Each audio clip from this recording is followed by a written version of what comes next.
The Pear affair, chapter 15. They were horrible, recounted Nell, but I'm pretty sure they're not police inspectors. They weren't interested in the unpaid bill at all. They just want my parents. They seem to think they've got something of theirs. She and Zav were on their way to meet Nej to collect the list of couturiers that Pear might be working for. As they walked, they shared a baguette stuffed with ham. I feel terrible eating this, Zav said as he handed Nell a chunk. It's from Fantastique, but Chef said he's had orders to change suppliers, and that's that. He took a big bite, chewing thoughtfully. Sounds like your parents might have stolen something, if you're to believe what those ladies were saying. But what? I don't have a clue, said Nell. Should I have told them they've gone to Venice? Definitely not, said Xavier. Not if they were trying to obtain information by force. Oh look, what are the twins doing down here?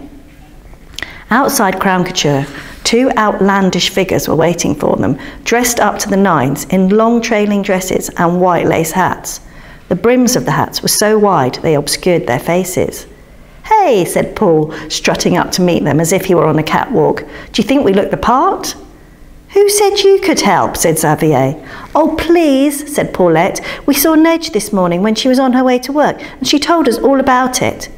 Look, they're old bridesmaids' dresses. She gave an elegant twirl. The lady in the apartment downstairs was throwing them out. Well, you're hardly incognito, said Nell. She remembered how Madame Valerie had reacted to her jeans and sweatshirt. These couture people were very particular about clothes. Speak for yourself, said Paul.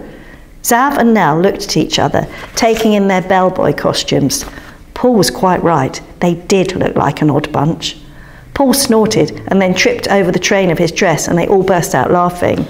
See, he does sound like a pig when he laughs, crowed Paulette, and they all laughed more, their noses running and their eyes watering as they took it in turns to see who could snort the loudest and the best.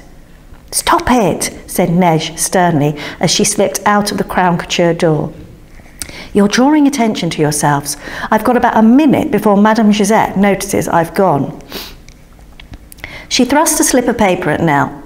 Here are the addresses. I'm pretty sure that's every couturier in Paris. If Perrine is still here, she'll be with one of them. Look, I'd better get back. Good luck. There were at least 20 addresses on the list, all of them in and around the Rue du Faubourg Saint-Honoré. They decided to split up, Xavier working with Paulette and Nell with Paul. At first, Nell was hopeful. At each fashion house, she politely inquired if a Perrine Chaumet happened to work there and showed them the slip of embroidery. She made a special effort to smile and be friendly, but every time it was the same, a negative answer accompanied by a snooty stare. When they had finally exhausted their list, they met up with Zav and Paulette, who'd had an equally fruitless search. Now, maybe she doesn't want to be found, said Zav gently. They were squashed into Café Zinc, which Nell decided must be the tiniest cafe in the whole world, with just enough space for a handful of chairs and tables. Behind the bar, Paul and Paulette entertained the owner by seeing how far they could walk on their hands. Are you saying you think she's run away, said Nell. You don't think she's a thief, do you? No, but how well do you really know her? You say you separated when you were 7? Yes. Nell took a sip of her hot chocolate. Suddenly, it seemed to have taken on a bitter edge. What was Zav getting at? Well, think back. What happened? Why did she leave so suddenly? Nell had thought about it. Over and over she had tried to dredge up exactly what had happened on that dreadful day. But however hard she tried, only a few wisps of memory floated back. There had been an argument, she knew that. Lots of shouting, and then Pear had gone and she'd been sent to Summer's End. It's just, said Zav. She's disappeared once. What's to say she hasn't chosen to disappear again? A swirl of unwelcome thoughts crowded Nell's head. Had Melinda told Pear to leave when Nell was 7? Or had Pear chosen to? The thought was like a needle, scratching away at her skin. Perhaps you should go to the police, said Xavier. Report her missing? No, said Nell with feeling. She might be in hiding because of the brooch. What if we led the police to her? She'd never forgive me. We can't do that yet. They were walking along the tunnel leading to the den when Soutine rushed out to meet them. At last, where have you been? He was shouting, his eyes flashing with a combination of anger and fear. Something was wrong. Look, he pointed at the tunnel floor to a tangle of wire and tape. The tape recorder, exclaimed Zav. It looked like someone had wrenched it from its hiding place and disemboweled it. Who's broken that up? It's worse than that. Wait until you've seen what's happened, said Soutine. Not the den, said Paulette, and then they were all charging down the tunnel, Nell bringing up the rear, and even before she arrived she could hear the dismayed cries. It's destroyed! Someone smashed it all up! All our stuff is everywhere, beasts! It was a mess. The wooden crates that had served as seats were on their sides. The tin cups and plates had been swept off the table and scattered across the floor. On the shelves, everything was out of place and in a jumble. All the lovely order had gone. Now it looked like a junkyard. They want us out that bad, said Xavier, and his voice was trembling. It's that mayor and his stupid municipal department, shouted Paul, wiping away an angry tear. Well, we're not going anywhere, said Soutine, picking up the crates and setting them on their sides. It was a relief to find that nothing had been broken. Mostly stuff had just been tipped out of the boxes and swiped off shelves into a jumble on the floor. Nell retrieved chess pieces and tipped them back into their box, gathered up the books and replaced them on the bookshelf, picked up marbles and dropped them into their net bags. Look! Paulette was waving a green cap in the air. I don't remember this. Is it yours, Zav? Nope, said Xavier. Must be Soutine's. It's not mine, said Soutine shortly. He had given up tidying and was sitting, legs sprawled out in front of him, back to the wall. Nell looked at the cap and felt a faint stab of recognition. She had seen it somewhere before. If it's not yours, then whose is it? Asked Paul, swiping it off Paulette's head and putting it on his own at a more rakish angle.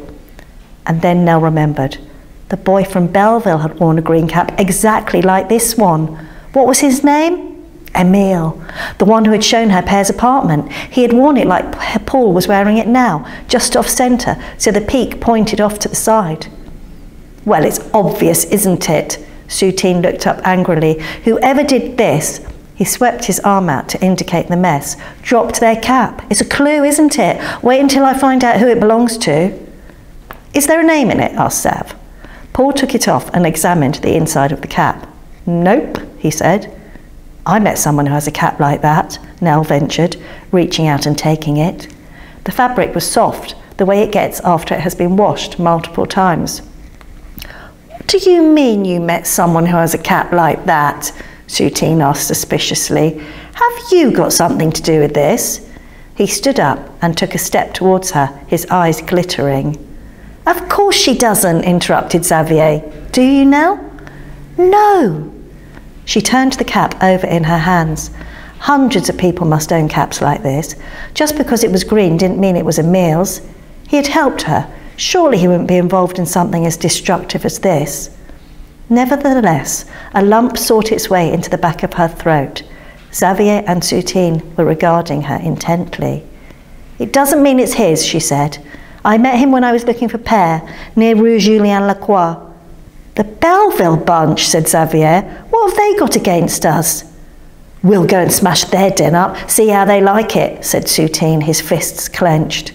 How dare they? In an instant, Nell knew she had unleashed something bad. All Soutine's anxiety about the thing and what he had done to Chez Ben Amour was going to be turned on the children from Belleville. And even if they had done this to the den, and they couldn't have surely, what was the point in doing the same thing to them? It would go on and never end. To make matters worse, Paul and Paulette were gleefully hopping about, circling each other, fists raised like a pair of prize-winning boxers. We'll go underground, said Paul. Creep up and surprise them, said Paulette. Catch 'em red-handed, crowed Paul. Quick, look in the dressing-up box. He dragged out a small trunk and started rifling through it. We need fighting clothes. We'll take the metro to Gambetta and get in via La Petite Ceinture, said Xavier. He had gathered up all his little maps, which had been strewn about, and now held one aloft. I only made this one last week, now we can test it out. Nell felt something heavy pressing down on her temples. She didn't want to go and bash up somebody's den, especially someone who had helped her and might be able to help her again. Oh, why hadn't she just stayed quiet about Emile and his cap? But it was too late. They were already leaving, calling to her to follow. Well, it was done now. She would just have to go with them and at least try and stop this turning into a full-blown battle.